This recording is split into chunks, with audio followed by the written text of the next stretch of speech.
জীবনে অনেক সময় আমরা এটা দেখে থাকি যে আগামী প্রজন্ম সেই কাজটি করে যেটা তার পূর্ববর্তী প্রজন্ম করে গেছেন। একটা উদাহরণ দিই, তাহলে দেখুন, একদিকে আছে মাতা পিতা যারা আজীবন সংঘর্ষ করেছেন ধন অর্জন করার জন্য। তারপর তারই সন্তান তার সাথে এই লড়াই করে তার থেকে সমস্ত সম্পত্তি ছিনিয়ে নিল। তারপরে যত সময় অতিবাহিত হয় সেই সন্তানের সাথেও সেই একই ক্রিয়া ঘটতে থাকে। তার সন্তান তার সমস্ত সম্পত্তি ছিনিয়ে নেয়। তাহলে এমন কি সঞ্চয় করবেন যা পরবর্তী প্রজন্মকে দিয়ে যেতে পারেন, সেই বিষয়ে ভাবুন। ভেবে দেখুন, এই যে ধন সঞ্চয় আপনি করছেন, এর আসলে লাভ কি? অবশ্যই আবশ্যক, কিন্তু এটাই কি শুধু সবথেকে গুরুত্বপূর্ণ বিষয়, যেখানে আপনি জানেন যে আপনি এই সম্পত্তি ভোগ করতে পারবেন না, কারণ এই সমস্ত সম্পত্তি আপনাকে পরবর্তী প্রজন্মের হাতে সঁপে দিতে হবে।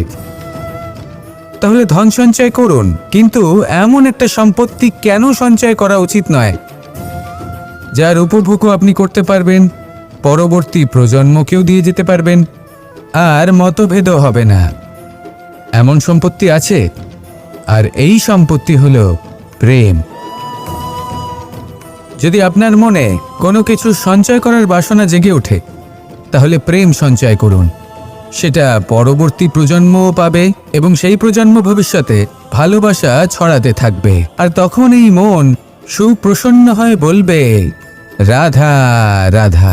পুরুষার্থ। শাস্ত্রে 4 ধরনের পুরুষার্থের কথা বলা হয়েছে। প্রথম হলো ধর্ম। আপনি কি জানেন এই ধর্ম আসলে কি? আপনার কি মনে হয় ধর্ম আসলে কি?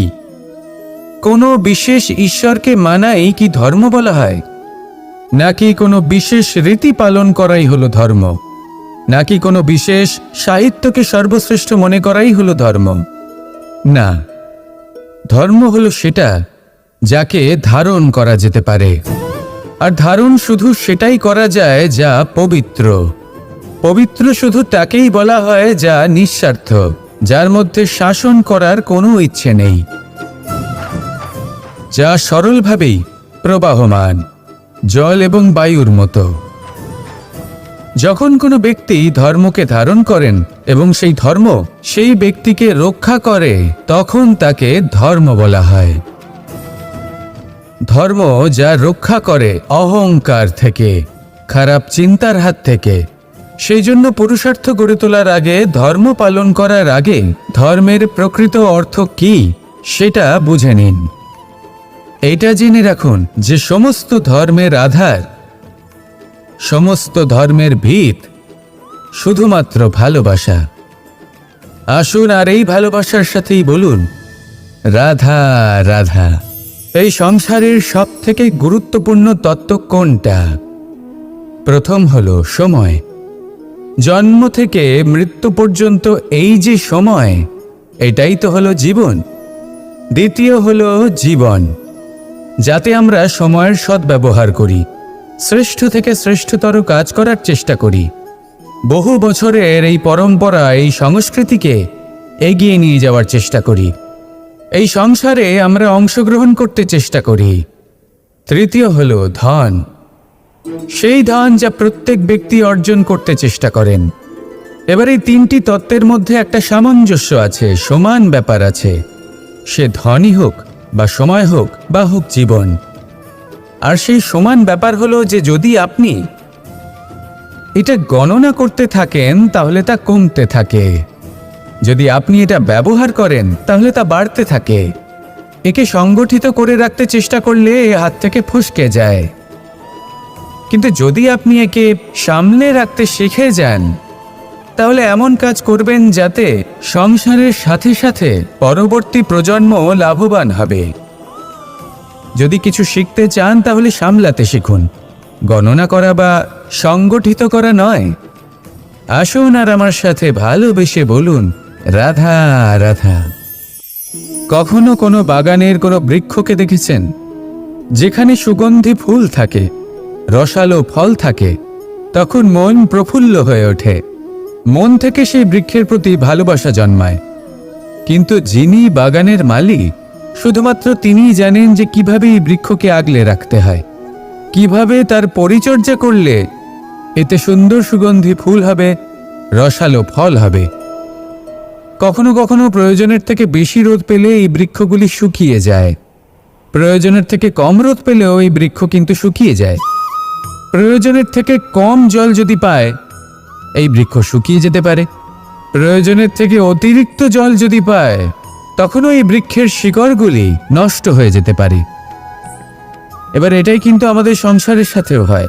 আমাদের সংসারের সকল প্রতিভাশালী ব্যক্তি, যেমন লেখক, বিচারক, প্রবক্তা, যোদ্ধা, এদের সবার ক্ষেত্রে এই কথাটাই প্রযোজ্য। যদি বেশি প্রশংসা করা হয়, তাহলেও এরা হারিয়ে যাবেন। প্রয়োজনের থেকে বেশি যদি নিন্দা করা হয়, তখনও তারা নত হয়ে পড়বেন। তাহলে আপনি এদের রক্ষা করুন এবং নিজেদেরও। মনে রাখবেন একটা কথা, জেনে রাখুন কখন কোন নিন্দায় আপনি লজ্জিত হবেন না, আর কখন কোন প্রশংসার দ্বারা নিজের মধ্যে অহংবোধ জাগ্রত করবেন না। এই মন সুপ্রসন্ন হয়ে বলবে, রাধা রাধা। এই সাগর কত বিশাল আকার, কখনো শান্ত কখনো উত্তাল, কিন্তু এই সাগরকে এত মহান কে করে তুলল? জল। এবার এই জলের যাত্রা দেখুন, সেটা কতটা কঠিন। এই জল সাগরে থাকে, সূর্য ওকে এতটা উত্তপ্ত করে তোলে যে এই জল নিজের অস্তিত্ব হারিয়ে ফেলে এবং বাষ্পে পরিণত হয়ে হাওয়ায় মিলিয়ে যায়।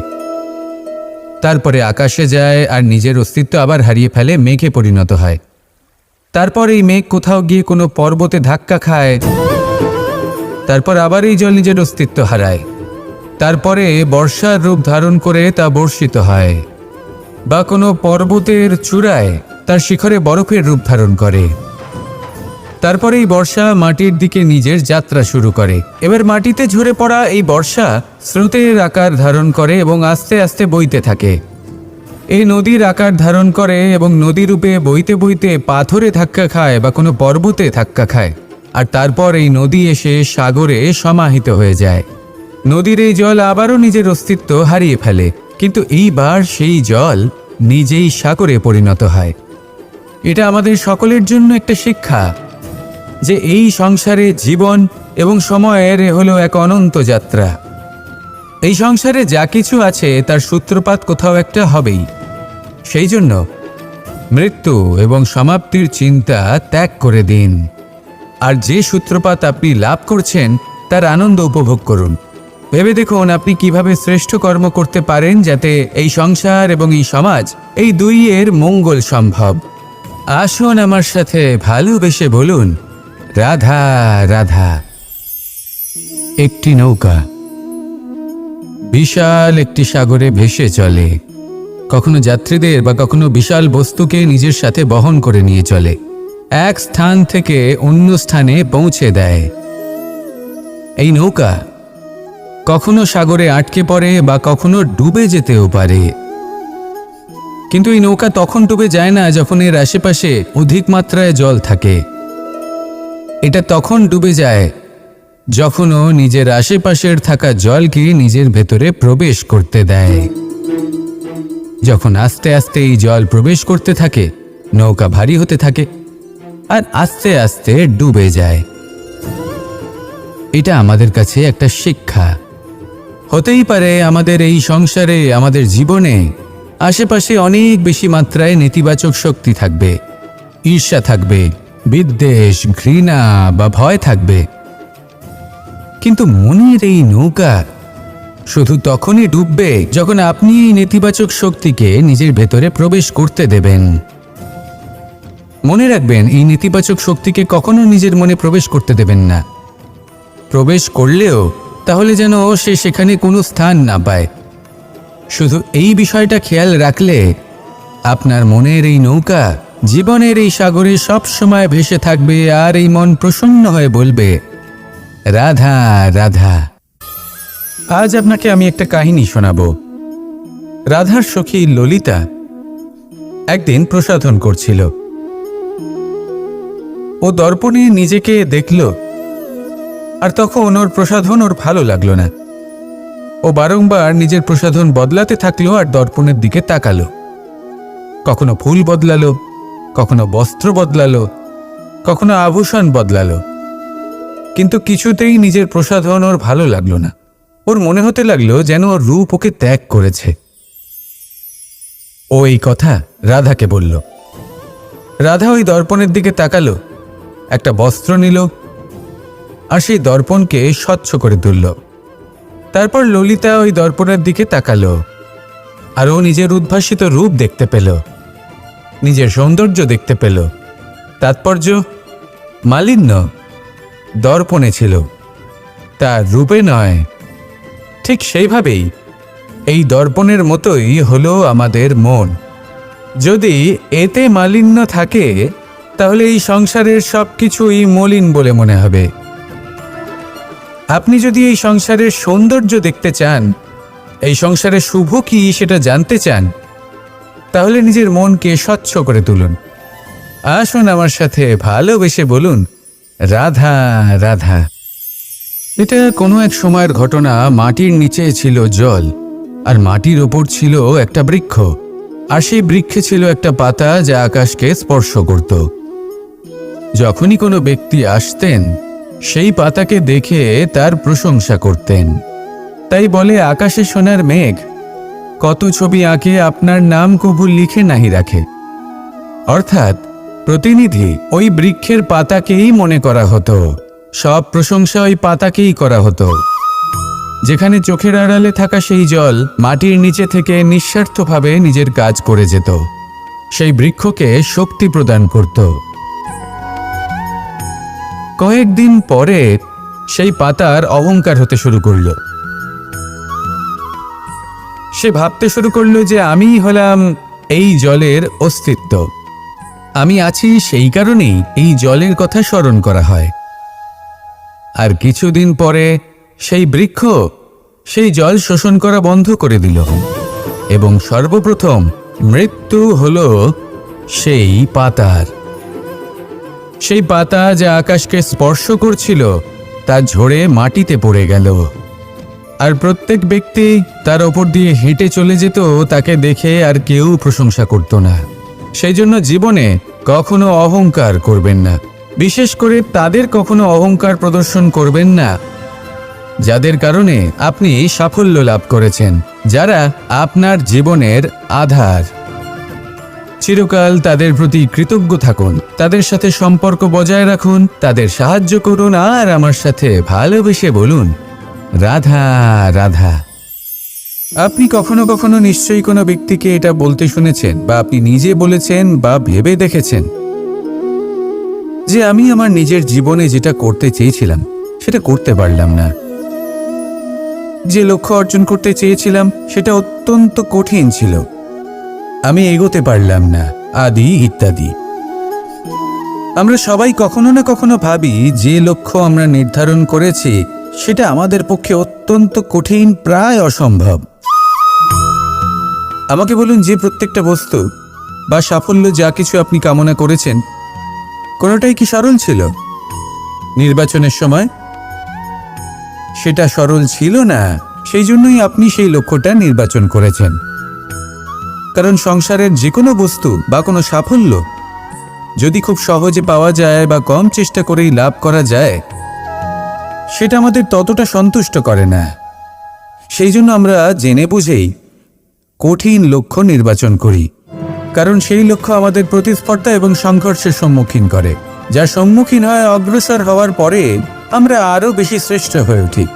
সেই জন্য কিছু অসম্ভব কিনা সেই বিষয় চিন্তা করবেন না, শুধু অগ্রসর হতে থাকুন, নিজের কর্ম করুন, সেই লক্ষ্যকে প্রাপ্ত করুন, আর আমার সাথে ভালোবেসে বলুন, রাধা রাধা।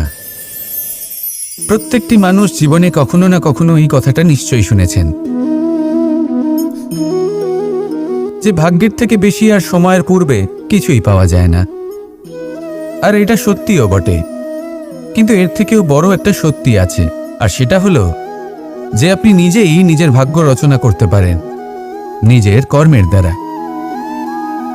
যেমন ধরুন, যদি আপনার ভাগ্যে কোনো জিনিস না থাকে তাহলে সেটা এসেও চলে যাবে, আর যদি ভাগ্যে কিছু থাকে তাহলে তা নিজেই আসবে, যদি আপনি সেই কর্ম করেন।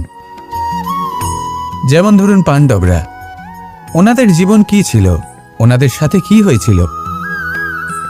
ওনাদের পিতা বনবাসী হয়েছিলেন, অকাল মৃত্যু লাভ করেছিলেন। এবার এটাই যদি ওনারা নিজেদের ভাগ্য বলে মেনে নিতেন আর কিছুই না করতেন, তাহলে মহাভারতের সেই যুদ্ধে জয়লাভ করে সমস্ত ভূমণ্ডলের স্বামী কি করে হয়ে উঠতেন? অর্থাৎ হতে পারে সিংহ বনের রাজা, কিন্তু শিকার নিজে পায়ে হেঁটে তার কাছে আসে না। সেই ভোজন লাভ করার জন্য সিংহকে কর্ম করতেই হয়। তাহলে আপনার ভাগ্যে যেটা আছে সেটা আসবে, কিন্তু কর্মের জোরে আসবে।